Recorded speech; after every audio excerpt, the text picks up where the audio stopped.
Hey viewers, here we have a Toro 51946 trimmer or power head with a bunch of accessories down here. It's a homeowner grade model. You can pick these up in Home Depot for about 150 bucks or so. My friend was given this for free. Hasn't run in many years, so it was made in 2012. So rather than futz with it and do the usual ultrasonic carb cleaning operation, I decided to try one of these $10 Amazon carburetor kits. So for 10 bucks you get a carburetor, fuel lines, fuel filter, spark plug, the whole 9 yards. Everything you basically need to revive something like this. So this is not a commercial model. Like I said, you can get these in Home Depot for 150 bucks or so. You'll be able to tell right away when I take this cover off, the air filtration system is not really terribly high-end either. Nice thing is it does have a full crank though. On most of the cheaper models you see the starter on this side here. So that's at least promising.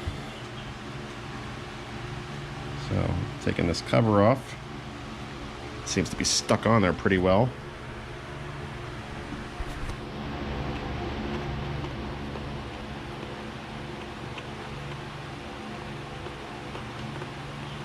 There it goes.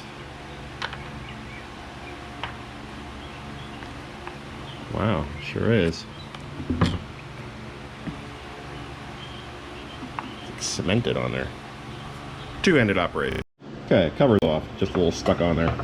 So you can tell the air filtration system is not terribly high-end. These foam filters typically even disintegrate after a couple years. So anytime you get something like this, they use these on generators a lot too. You want to take it apart and just make sure the air filter is in good condition, because if you don't, and this filter is falling apart, you actually suck pieces of it into a motor. That actually happened to me on a like a Subaru generator. So we'll see. This one seems to be holding together okay, but I think the kit comes with a new air cleaner anyway. Let's take it out and see what's in there. So it comes with 2 air cleaners, 2 primers, a length of fuel line, not really primer, I should say purge bulb, and a carburetor. Chinese knockoff, obviously. Seems to be a pretty good knockoff though.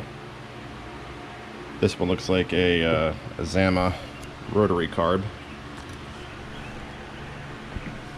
So let's get into it and do the needful. I just blew it off with the air gun. I'm taking these torque screws out. This is a T25. I won't bore you with me turning these 12-mile long screws out. Just take these 2 out. Got a T20 on this bracket up here. Got everything disconnected there. This fuel line is not tragic, but we'll replace it. They gave us enough here to do both lines, so we'll do that. Might as well while we're here.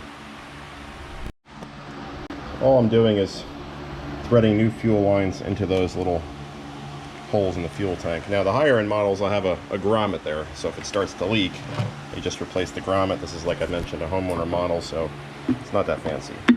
So what I typically do is I'll just push the fuel line in, grab it from the inside. Now this one's got a fuel filter attached to it, so we have to treat this one a little bit differently.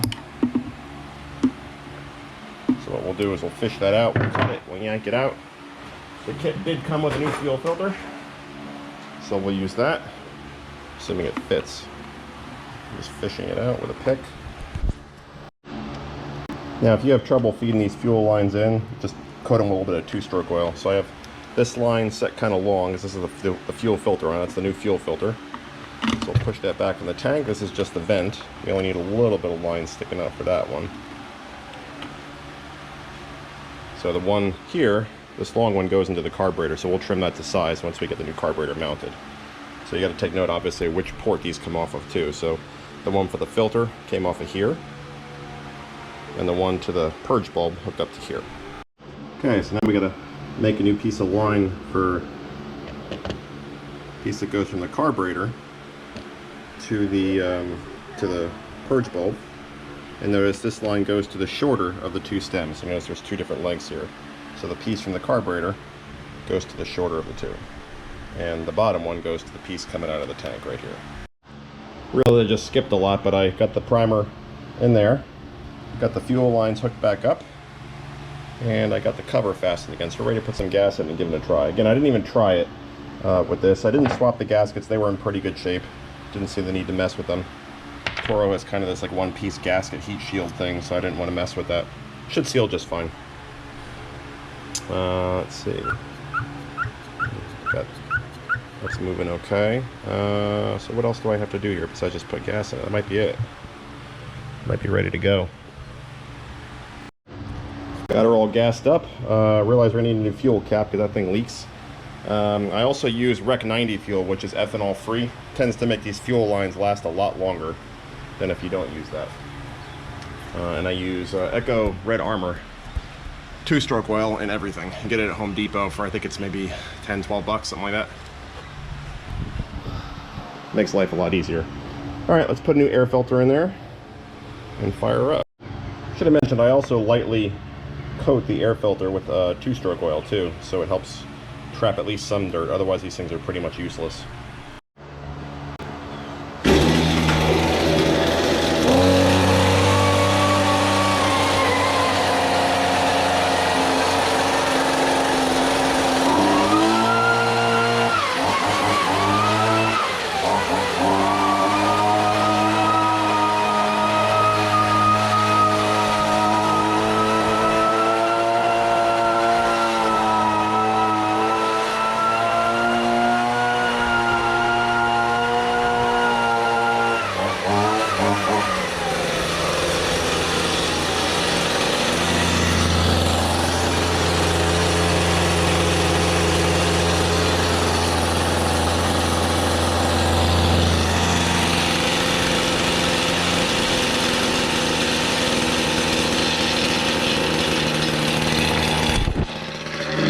Just bringing the idle back down to reality.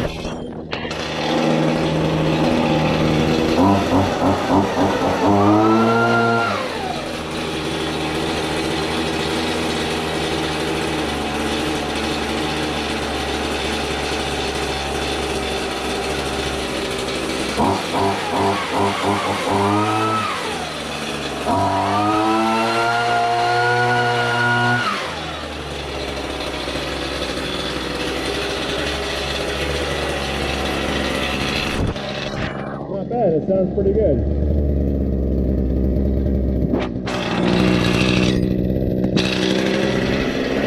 Anyway, this is again a carburetor swap video on a Toro 51946.